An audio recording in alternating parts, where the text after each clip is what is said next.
Terima kasih untuk Anda yang masih bergabung bersama kami di Market Review. Dan sebelum kita lanjutkan perbincangan, tim redaksi kami sudah merangkum beberapa informasi grafis dan mungkin saja bisa menjadi salah satu referensi untuk Anda. Langsung saja kita ke grafis yang pertama. Kita akan coba lihat tren kenaikan cukai rokok di Indonesia dalam persentase di 2017 10,54%, 2018 di 10,04%, 2019 tidak ada kenaikan, di 2020 ini kenaikannya mencapai 23%, sementara di 2021 memang terjadi kenaikan tapi secara rata ini mengalami penurunan. Dapat Anda saksikan juga di layar televisi Anda. Kita beralih ke grafis selanjutnya, kita akan coba lihat realisasi penerimaan cukai hingga Oktober 2020 dalam satuan triliun rupiah. Dapat Anda saksikan juga di layar televisi Anda. Cukai lainnya, kemudian juga ada denda administrasi cukai, etil alkohol, kemudian juga ada MMEA, kemudian juga ada hasil tembakau, di mana posisi hasil tembakau ini mencapai 130,5 triliun rupiah. Ini data per Oktober 2020, sumber dari Kementerian Keuangan. Selanjutnya kita akan coba lihat juga bagaimana tren pendapatan negara dari cukai hasil tembakau 2015 sampai dengan 2019 dalam satuan triliun rupiah. 2015 di 139,5 triliun rupiah, 2016 di 138 triliun rupiah, 2017 di 147,7 triliun rupiah, 2018 di 152,9 triliun rupiah, sementara di 2019 ada di angka 158,9 triliun rupiah. Ya, kita lanjutkan kembali perbincangan bersama dengan Bapak Azami Muhammad, Ketua KNPK, dan juga Bapak Abdillah Ahsan, ekonom dari Universitas Indonesia. Pak Azami, Pak Abdillah, kita lanjutkan kembali. Saya balik lagi ke Pak Abdillah. Tadi sudah dijelaskan oleh Pak Azami terkait dengan industri hulu, Pak. Tampaknya masih dinilai masih kurang perhatian, terutama untuk menekan dari posisi impor, terutama dari sisi TKDN tadi jumlahnya disampaikan oleh Pak Azami ini juga cukup besar. Tapi secara kesimpulan, Pak Abdillah, ketika keputusan ini diambil, bagaimana Pak untuk perimbangannya kepada sektor yang terdampak, baik dari pelaku industri, kemudian juga dari kepada petani? Apakah ada baiknya ketika keputusan itu ditetapkan, kemudian kesiapan dari beberapa sektor dan stakeholder yang terkait dari industri ini juga dinilai sudah siap begitu, Pak Abdillah? Oh, baik Mas. Jadi tadi kan dinyatakan saya hanya mendukung diversifikasi, ya, itu tidak benar, ya, tidak benar. Kami sudah membantu pihak-pihak yang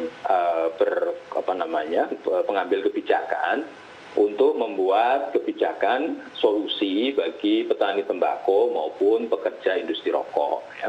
Dan solusinya itu ada dua, yaitu solusi stay dan tetap bertanam tembakau, bekerja di industri rokok, maupun yang exit, ya, yang exit. Kita juga harus membuka kemungkinan, ya, membuka fakta bahwa tidak semua petani tembakau itu sukses, ya. Ada yang rugi, ya, ada yang ada masalah di penetapan harga, ada masalah di cuaca dan sebagainya. Nah, yang stay, ini contohnya ini, mereka bisa katakanlah mendapatkan subsidi untuk bantuan input produksi, saprotan, sarana produksi pertanian, kemudian diversifikasi tanaman, artinya multikultur, jadi setahun itu tidak nanam tembakau saja, karena tembakau tanaman musiman, kalau nggak nanam tembakau, tanaman yang lain ya, tapi tetap bertanam tembakau. Kemudian regulasi tata niaga tembakau yang memihak petani, penentuan batas harga bawah tembakau, kemitraan petani tembakau dan industri rokok, peningkatan cukai dan pembatasan impor daun tembakau, pembentukan koperasi petani tembakau, insentif pengembangan produk tembakau selain untuk rokok, ya, jadi tembakau tapi bukan untuk rokok, standarisasi uji kualitas daun tembakau. Itu untuk opsi-opsi stay, ya, stay di tanaman tembakau, dan itu semua bisa didanai dari dana bagi hasil cukai tembakau. Kemudian kalau beliau-beliau ada yang memilih untuk exit, untuk beralih tanaman, ya, pemerintah tentunya juga harus mendukung, ya. Dukungan itu bisa dalam bentuk pelatihan, pendampingan, kemudian akses pasar dan sebagainya, ya. Saya kira semuanya setuju bahwa asalkan untuk meningkatkan kesejahteraan petani, ya baik dia mau stay mau exit itu adalah pilihan beliau-beliau, ya. Kalau yang penting kesejahteraannya bisa meningkat, dan itu keputusan bebas ya, karena semua orang boleh menanam apa saja ya kecuali yang dilarang, dan tembakau tidak dilarang, ya. Nah itu bisa didanai dari dana bagi hasil cukai. Untuk pekerja juga kami menyediakan paket mitigasi atau kebijakan, ya. Jadi bagi mereka yang tetap bekerja, kita harus yakinkan bahwa mereka ini dilindungi oleh Undang-Undang Tenaga Kerja, ya. Upahnya harus dijamin. Jadi ada perlindungan sosial bagi para pekerja, termasuk jaminan kesehatan. Mungkin bagi para pekerja dan industriawan rokok yang melihat hari ini, ya, mohon para pekerjanya dikasih jaminan sosial, baik BPJS Kesehatan maupun BPJS Ketenagakerjaan. Dan berikanlah insentif pekerja, hak cuti sakit, cuti hamil, semuanya diberikan.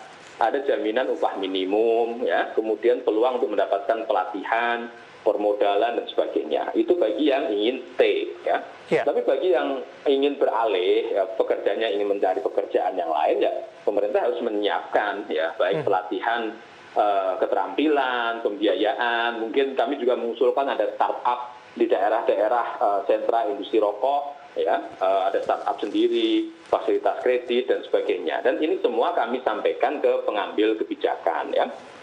Pilihannya mau stay, mau exit, itu kami serahkan semuanya kepada keputusan rasional, ya, semua insan di sana, ya. Kalau memang sudah rugi, dan ngapain dia harus setia terus, ya, kita juga harus membuka mata, ya, bahwa kenyataannya ada bapak tani tembakau yang rugi terus, tapi mereka tidak punya opsi lain, ya, maka pemerintah wajib menyediakan solusi. Jadi itu Mas yang ya sekedar sharing, ya, bahwa kami juga melakukan hal itu, ya. Jadi kami ingin agar ada win-win solution, ya. Jadi kesehatan tetap oke, penerimaan negara oke, ya. Dan untuk petani maupun pihak-pihak yang terdampak kita carikan solusinya, ya. Dan ini kami harapkan dukungan kementerian-kementerian lain yang terkait, ya, kementerian yang terkait. Dan tapi yang harus disampaikan tadi bahwa ada excess demand, ya, ada permintaan yang banyak sekali untuk daun tembakau di dalam negeri, ya. Mohon, ya, itu difokuskan di situ dulu, bagaimana mengisi 100.000 ton, ya, atau memaksa, ya, atau menyarankan, ya, berharap kepada industriawan rokok agar menyerap daun tembakau dalam negeri. Demikian, Mas. Baik, kesimpulannya adalah Pak Abdillah ini kesehatan tadi Anda katakan ini dapat terjaga begitu, kemudian tidak mematikan dari sisi industrinya juga begitu, Pak Azami dan Pak Abdillah, dan ini merupakan momentum juga untuk evaluasi bagaimana keberlanjutan dari industri rokok ke depannya, begitu Pak Abdillah? Iya, ya, dan memang, ya, ini kan tren masyarakat, mereka ingin sehat, ya, tren masyarakat dan mereka ingin sehat. Dan mungkin ya tidak etis lah kalau kita memaksa masyarakat tetap mengkonsumsi rokok terus supaya industrinya jaya, kan ya nggak etis. Masyarakatnya pengen sehat, ya, pemerintahnya harus mendukung masyarakat yang ingin sehat itu, dan masalah-masalah lain kita selesaikan sesuai dengan tupoksinya masing-masing, ya. Baik. Perindustrian, Kementerian Pertanian, Tenaga Kerja, mari bersama-sama mencarikan solusinya. Baik, saya balik lagi ke Pak Azami. Terakhir Pak Azami, dengan telah ditetapkannya cukai rokok ini, kemudian juga dampak-dampak yang sudah Anda sebutkan tadi, apa strategi bagi stakeholder Pak untuk minimalisir dampak ini, kemudian juga insentif yang diharapkan kepada pemerintah, Pak Azami? Ya, jadi kalau dari kami, dengan adanya kenaikan cukai sebesar 12,5% ini sudah pasti dampaknya di tahun depan tidak bisa dihindarkan. Ya, serapan bahan baku akan menurun, lalu dari sektor produksinya juga akan menurun. Halo Pak? Ya. Ya, waktu kita cukup terbatas Pak, langsung ke strategi kemudian insentif apa yang diharapkan Pak Azami? Ya, maka menurut kami yang harus dilakukan oleh pemerintah adalah satu, harus diperhatikan kebijakan yang memang memayungi. Maka ini harus didorong roadmap yang jelas. Baik. Ya, agar tidak terjadi seperti ini lagi. Itu saja Pak? Kalau dari kami itu saja. Baik, terima kasih. Dorong roadmap yang jelas.